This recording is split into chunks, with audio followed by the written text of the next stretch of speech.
আসসালামু আলাইকুম। সবাই কেমন আছেন? আশা রাখছি ভালো আছেন। তো আজকে একটি চমৎকার ভিডিও নিয়ে এসেছি। যে আজকে আমি একটি খুব ইজি টাইডাই ডিজাইন আপনাদের দেখাবো। তো এই ডিজাইন দিয়ে কিন্তু আপনার ওড়না, জামা, পায়জামা,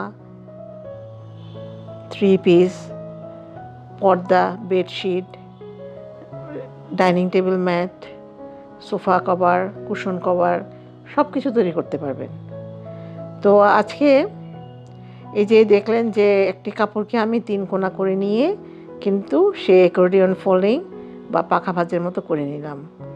তো এই ডিজাইনটা দিয়ে আপনারা কে কী বানিয়েছেন আমাকে কমেন্টে জানাবেন। আমি যে ডিজাইনগুলি দেখাই আপনারা এগুলি তৈরি করেন কিনা। তো যাক, আজকে আমি যে ডিজাইনটা দেখাচ্ছি দেখুন, ভাঁজটা খুব পারফেক্ট হতে হবে।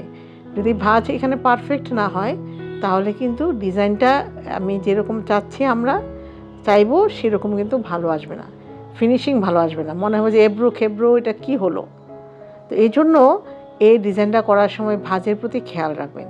তো ভাঁজ করার পরে যেরকম দুই পাশে ভাঁজে ভাঁজে আমি কিভাবে এই রাবার ব্যান্ড দিয়ে বাঁধছি, আপনারা ইচ্ছে চাইলে সুতা দিয়েও বাঁধতে পারেন আর রাবার ব্যান্ড দিয়েও বাঁধতে পারেন। তো আমি আজকে রাবার ব্যান্ড বেঁধেছি এবং কাপড় তো এটা হলুদ রঙের একটু মোটা কাপড়, যেহেতু মোটা কাপড় রঙের পরিমাণটা সেরকম একটু বাড়িয়ে দিবেন। এবং রং করার সময় আমি এখানে এটাকে 30 মিনিট ভিজিয়ে রাখবো, যেহেতু মোটা কাপড় আর রঙিন কাপড়।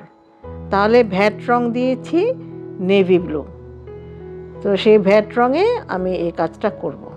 তো আপনারা তো আমার অনেক ভিডিও দেখেছেন আমার চ্যানেলে, রং কিভাবে করতে হয়, ভ্যাট রং কিভাবে করতে হয়, রিএক্টিভ ডাই কীভাবে করতে হয়, সব কিছুরই টিউটোরিয়াল দেওয়া আছে।